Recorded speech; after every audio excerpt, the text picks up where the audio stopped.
Hey everyone, it's Jamie from IndependenceStTarot and Seasons and Ritual, and I'm coming on this morning. It's March 19th.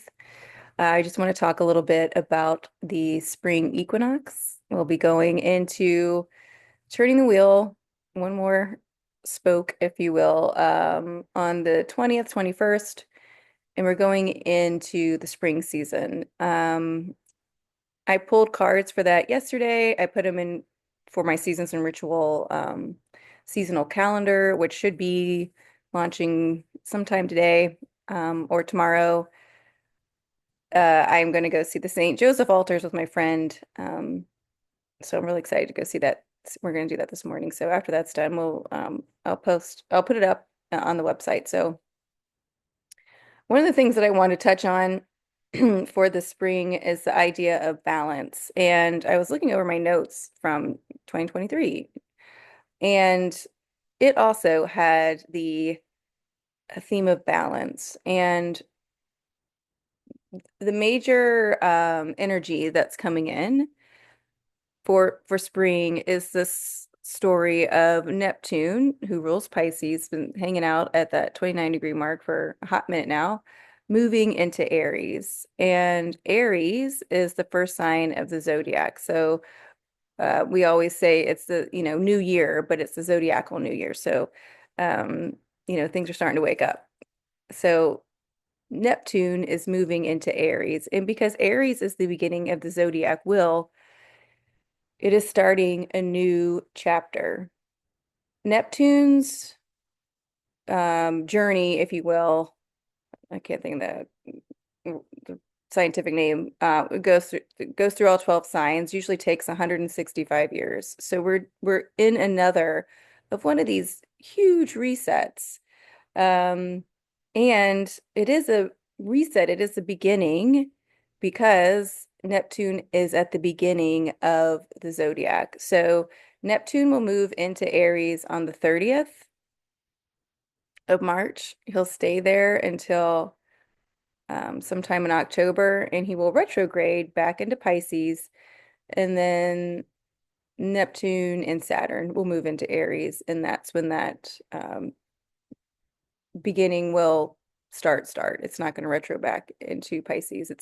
It is again like when Pluto is about to make its move into Aquarius. It would go in and then go back, go in and go back, and then now it's settled. This is just going in once, moving back once, and then going in and getting settled to start.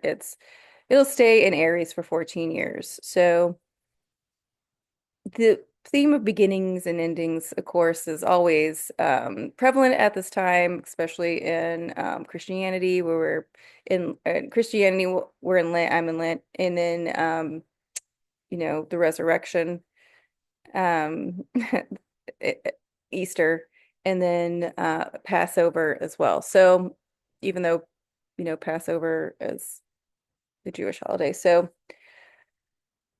lots of themes of resurrection, death, rebirth, and Pisces, or Neptune, who rules Pisces, and going into Aries. Aries is cardinal fire. Aries is ruled by Mars. Mars is that god of war. I see Mars now as a spiritual warrior because we do have to change these myths in order to meet the times that we're in. So, I was listening to Heather's Insworth the other day, and she was all about changing the name of Mars and some of these planets because they're tied so deeply to these patriarchal Roman stories. And she's not wrong. Um, and I don't know if we'll ever get there in our lifetime, but I think it's helpful if we can go ahead and start to change the meaning of Mars. Mars can still be a warrior, but he can be a spiritual warrior, and therefore Aries is as well. And so we have the god of the ocean, the god of consciousness, the god of unconsciousness, and he's just moving into Aries, right? Which is the beginning of fire. It's the spark, it's cardinal. Um, it initiates, right? It initiates spring, it initiates us. Aries is that I am presence. And now consciousness is coming into Aries in a big way. No holds barred, friend, no holds barred. Um, And the idea of Neptune coming in there with this mature energy isn't to go to war with Aries. It is to bring consciousness to, right? It's to bring consciousness to where there is none, or there needs to be more. And Aries is okay with this. Aries isn't going to fight this. Um, Aries understands what's going on. His ruler, Mars, who might be moving into Leo today or tomorrow, was in Cancer, which is cardinal water, for almost 6 months. So this isn't something out of the blue. In 2019, Aries and Mars kept getting hit by Uranus, who was in Taurus, to get them on this journey of changing their story. So now we have Neptune coming into Aries, and this doesn't mean that all of a sudden, I mean, okay, let's just say two things. It could mean all of a sudden we're really super enlightened. Okay, let's take the high road. Okay. Um, at the same time, you know, things have to trickle in, and there will be, I believe, some super aha moments coming in a lot quicker than we expected. I want you guys to also see this as, what's happening around us, politically, in the sense that people aren't rolling over, people are standing up for themselves, people are marching. That is that Venus retrograde for sure. Venus is in Aries, she's retrograde in Aries, and you know, when we change seasons, it is when the sun moves into a sign. So when the sun moves at into 0 degrees of Aries, it is Aries season. And then the sun moves 1 degree a day. And so that's why it's usually about 30 days on a calendar, right? Um, or a month, I wanted to say. And then we move into another zodiac sign. So sorry, not season, but it's um 0, to 30, and the sun moves 1 degree a day. So then that is the our birthday month. Um, so the sun being fire, when it moves into Aries, is what we would call exalted. Um, but either way, the sun, I don't know if I follow the idea of things being exalted. I like to say they're exalted. I don't like to say they're in their detriment. So the idea that Venus in Aries would be in her detriment, and I just don't think planets are in their detriment anymore, because the whole idea is about bringing this balance back to our masculine and feminine within us. And so Venus is in Aries. She might not be, you know, I don't want to say she's not even our strongest. She's whatever she is in Aries. Okay, can hold her own in Aries, quite honestly. Okay, Venus is a goddess. Um, and you know, Aries, Venus is that divine feminine, and Aries is moving into this divine masculine. And so she is retrograde. She's going over, again, her self-worth, her I am, who is she now, speaking out for herself. I see so many women coming online now and talking about how awful their narcissistic husbands are when before they were too scared to. And this is really important, because, women just kept giving men the benefit of the doubt. And and now all that idea is crumbling, and it's good. So Venus, and this is for all of us, you know, um, even if you are masculine, it doesn't matter what your gender is, but this masculine part of us that moves us forward, Venus is retrograde, so we're going over maybe all the ways we moved forward in the past, or the ways that we haven't been able to move forward, and what we need to do, how to move forward in the future. And she will retrograde back into Pisces. But as the sun moves into Aries, they will have a conjunction. And this is a Venus star point, because there's only 5 signs she can be in to make a star point. So this will be a Venus star point with the sun, and it's really beautiful. Um, because when she's in conjunction with the sun in Aries, you will not be able to see her for 10 days.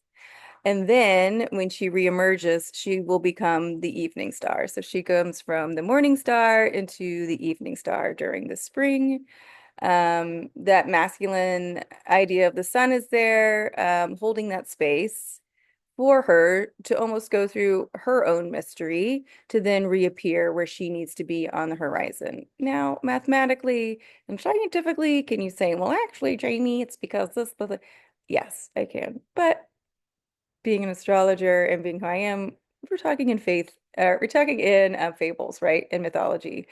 Um, and the fact that, they get to see each other in Aries, they see each other in the first sign of the zodiac. Um, she will move out before Pisces moves in. So, I mean, I keep saying Pisces. She will move out before Neptune moves in. Um, but they're going to be very close to each other. Neptune and Venus are going to have close contact. They're going to be saying a lot of stuff. Um, and then when she gets back into Pisces, that's when we would say she's exalted, which we can say because we like exalted things. But she's still going to have this close conversation with the sun, with Neptune. She's bringing all that information with her. Mercury is retrograde. Mercury rules Gemini. Mercury rules Virgo, right? We just had that eclipse in Virgo on the with the full moon. So much shifts happening in like a 2-week period. We're still in the eclipse portal. We're moving towards our partial solar eclipse on the dark moon of Aries. So Aries is rocking and rolling. Springtime is ready. Springtime is go time. So I just want us to be aware. And then I don't have my notes with me, but I'm pretty sure the Sun and Venus trine or sextile or something with Pluto, who is in Aquarius, right? And again, to me, and I wrote about it for the calendar because and I'll speak about it again because this is such a huge thing. When we're going into this reset of 165 years. Pluto hasn't been in Aquarius for like 200 and something years. You know, this is a lot of energy that is leaving the planet and coming on the planet. And this is allowing us that space to shift maybe those stories or those bloodline bloodline stories that we've just been so ingrained with. And on one hand, that's a little wonky because, that's as humans as we did, we always we lived each other's myths, we lived each other's stories, we took on each other's personalities, we took on each other's ideas, you know,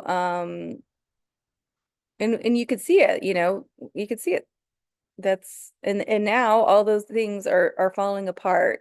And it's in the sense for living from the inside out with this age of Aquarius, knowing who we are as individuals, and then working within the collective. And we can see that pretty quickly. We can see that pretty quickly on a political level, people not tolerating intolerance, being okay with saying things, learning new ways to speak up for yourself, that is definitely um, Venus, that's definitely Mercury, that is definitely what do you call it? Pluto and Aquarius, transmuting. So we have all this water. Pluto rules Scorpio. Pluto rules Scorpio. So we have again that transmutation, that creativity, um, that mystery in the air in a fixed air sign. Now we have Neptune, who rules Pisces, which is consciousness, unconsciousness, the mystery, going into Aries. So this is a big time for us. So I don't want anyone to get too discouraged. I don't want anyone to get too dragged down the rabbit hole of doom and gloom. I wish I had a quarter for all the things they said that were going to happen by now that have not. The idea that we were on this one trajectory, you know, other nations are not going, far right at all. And they're not even going far left. They're just trying to be like, can we just be normal? That's great. And it isn't going, and it seems like things are rocky here in America. And unfortunately, they seem more rocky because things aren't getting reported on, like the Veterans March. They're not showing things where people are coming together in solidarity, in love, and in enlightenment. We all think it's like spaceships coming in and I don't know, the Palladians coming out and, you know, spirit guides and, all these things, but also just being enlightened, holding the door open for somebody, asking someone, hey, are you okay? You know, telling yourself you love yourself every day. It doesn't have to be super involved. And a lot of us have been on this journey to enlightenment, quite honestly. And so it's also really important to be aware where we have evolved and where we have grown in our own lives. And it is also really important to see, um, you know, where it is this time for us to change as well. So maybe we were the morning star and now we are becoming the evening star because again, it is all about this balance of this masculine and feminine. It is about moving out of that age of Aries and Pisces, of war and illusion. Um, Neptune is coming into Aries to bring in this consciousness. I was thinking about when lava goes into the ocean, it just creates new things. And then I was like reading, and it also creates a lot of like deadly gases. And I was like, okay, well, that's not really the point I want to make. But it is this idea of things keep happening, things keep rolling. There's always creation. It's not just one and done, or this is it, and then we're all going to fall off the cliff. We are a free will planet.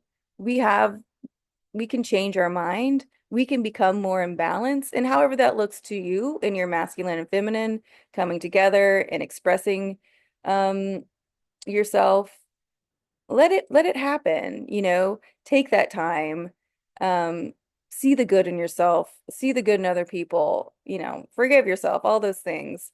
But also understand there's no stopping this new wave of consciousness that's coming on the planet. We were like, can people wake up? They are. We have to remember, when we talk about our election, it was pretty even. I know they want to say landslide and all this stuff. It was pretty even. So, and not to say all the people that voted one way are more, well, I would say they're probably more enlightened than the other, just in the fact that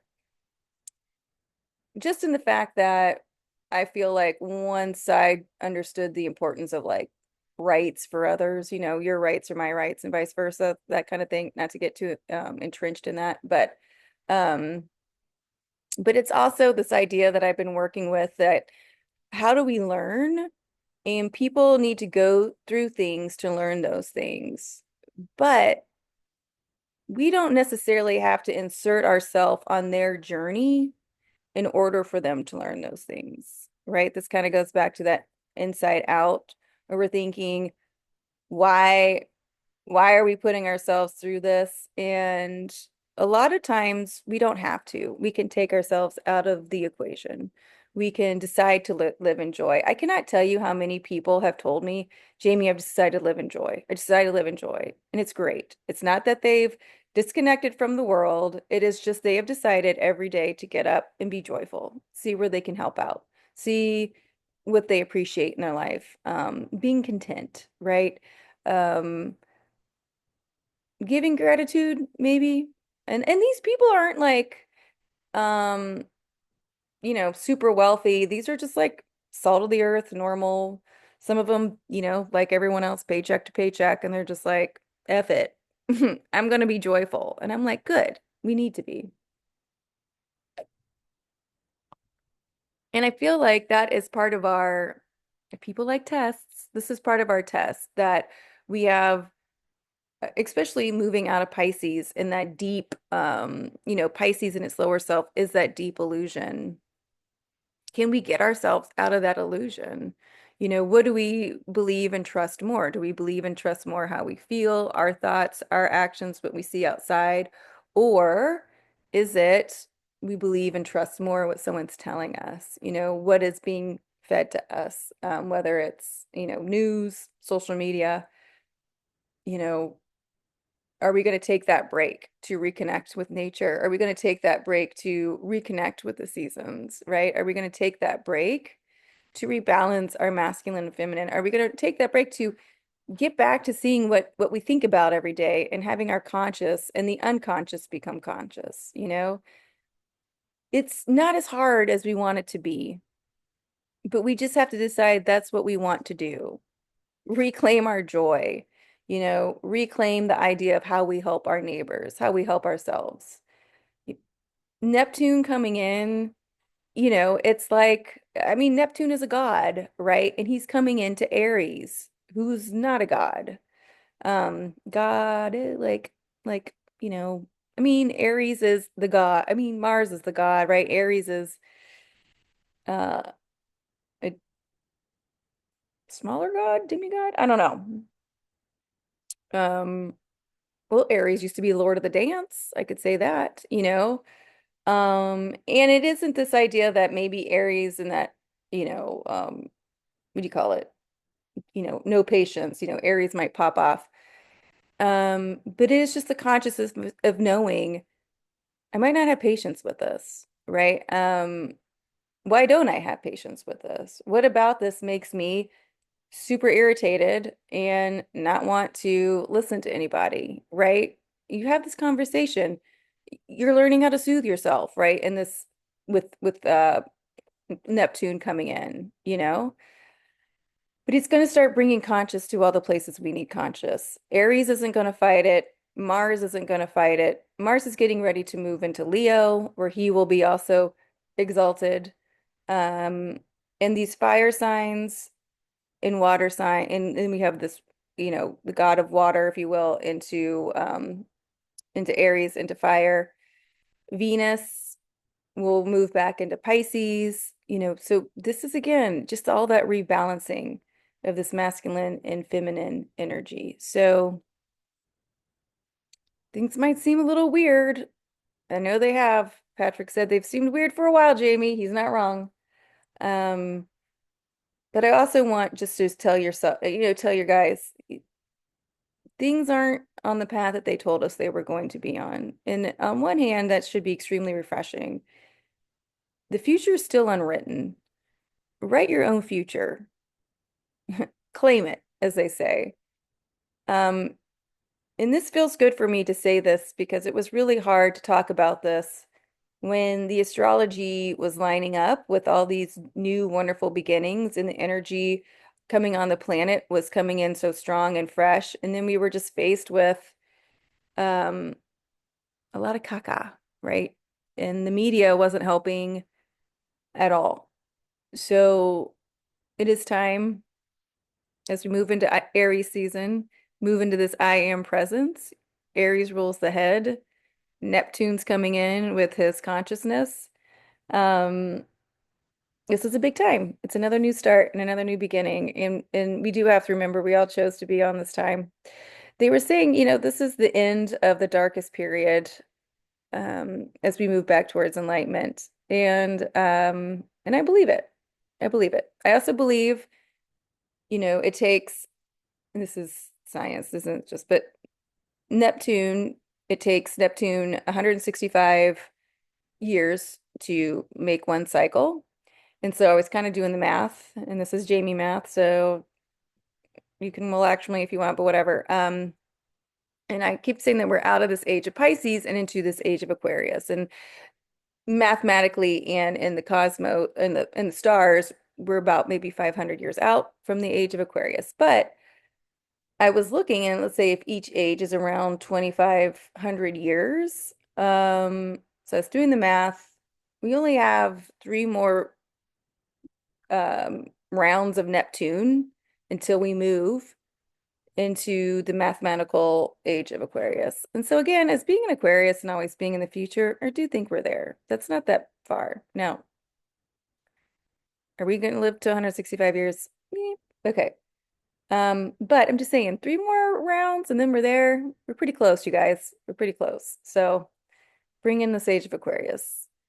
Um, See where maybe you are delving into the illusion, right?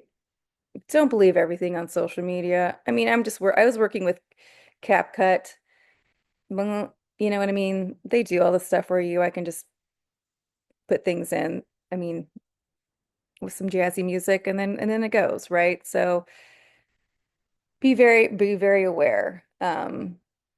Social media influencers and all this. It's time to come back to ourselves. It's time to get back outside. It's time to smell the fresh air. It's time to get our bare feet on the ground. It is time to plant those seeds. It is time to welcome Neptune into Aries. Okay, friends. Thank you. I hope you guys had some coffee as well. And I'll see you in a few days. Um, Maybe with another video if but maybe with a card pull. Okay. Talk to you guys soon. I'll let you know when the calendar drops later today.